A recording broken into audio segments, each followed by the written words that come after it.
রাহিম। আমরা আমাদের নেতাকর্মী নিয়ে আজকে বিভিন্ন বাজার ঘাট এবং সাধারণ মানুষের কাছে পৌঁছে গিয়েছিলাম আমার লিফলেট দেওয়ার জন্য। সাধারণ মানুষ আমাদের যে মার্কা হরিণ মার্কা পেয়ে অত্যন্ত খুশি এবং আনন্দিত হয়েছে। আমি দেখেছি, লক্ষ্য করেছি। আমার নির্বাচনী এলাকা বাগেরহাট 4, আমি কাজী খায়রুজ্জামান শিপন। আমি সুদীর্ঘদিন এই অঞ্চলে মাঠে ময়দানে কাজ করেছি। সেই ক্ষেত্রে আমার প্রত্যেকটি মানুষ অত্যন্ত পরিচিত, অত্যন্ত আপন। আমি মনে করি মোরলগঞ্জ শরণখোলার যে মানুষগুলি আছে দলমত নির্বিশেষে তারা আমার পরিবারের লোক। আমি দীর্ঘ 17টি বছর ফ্যাসিস্ট বিরোধী আন্দোলন করেছি এবং এই আন্দোলনের সময় যে লোকগুলি আমার পাশে ছিল তারা আমাকে জড়িয়ে ধরে কান্নাকাটি করছে।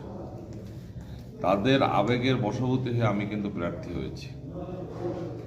আমি মহান রব্বুল আলামিন যদি আমাকে সহায় হন, আমি শতভাগ আশা করি যে আমি অবশ্যই এই মানুষের যে কান্না, মানুষের যে ভালোবাসা, এই ভালোবাসা নিয়ে ইনশাল্লাহ আমি জাতীয় সংসদে যেতে পারবো সকলের দোয়ায়।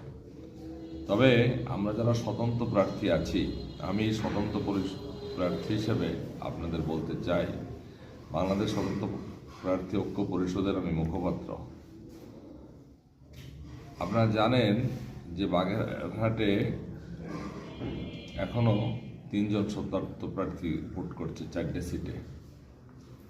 আমাদের কিন্তু সকলের নিরাপত্তার অভাব।